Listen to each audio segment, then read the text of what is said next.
Ayan na nga, habang kami ay naghihintay ng aming mga order, ay nilagyan na namin ng toyo ang sibuyas at kalamansi. At ang maganda pa dito sa pinuntahan namin lumihan ay may palibre silang barako kape. Ang sarap ng lumi nila dito guys.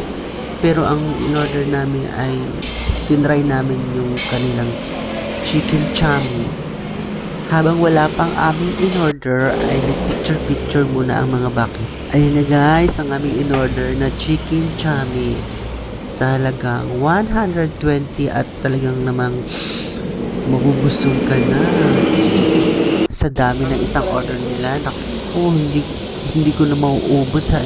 Talagang pinipilit ko na lang maubusin kasi sayang. Ang sarap ng chicken chami nila dito. Talagang sulit ang ibabayad mo. Ano pang hinihintay nyo guys? Punta na kayo din at pagkatapos ng kumain ay pumunta kami ng outlet at nakita ko ito ang galing mag-gitara. Talagang ako, napahanga ako sa kanya. Ang galing niya mag-gitara. Gusto ko sana mag-picture sa kanya kaya lang nahiya ako. Ang bilis kasi ng kasama ko maglakad kaya na iwanan nila ako at dumiretso na nga kami dito sa may football field sa outlet ng Lipa. Ayun. Ayan na ang ang dalawa kong kasama na si Mikay at saka si Willie.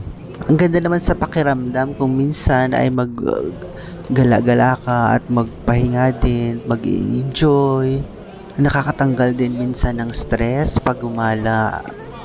At ayun, nakaupo lang kami at picture-picture at habang nanonood doon sa nagpa-practice ng mga bata ng football. At sa ulit, Vikay at Will, sana makabalik tayo ulit dito. Pampagood vibes lang, pangtanggal stress. At yun na nga, umuwi na kami at may nasalubong kami itong rides na to na pambata at ang mga nakasal tayo ay feeling mga bata.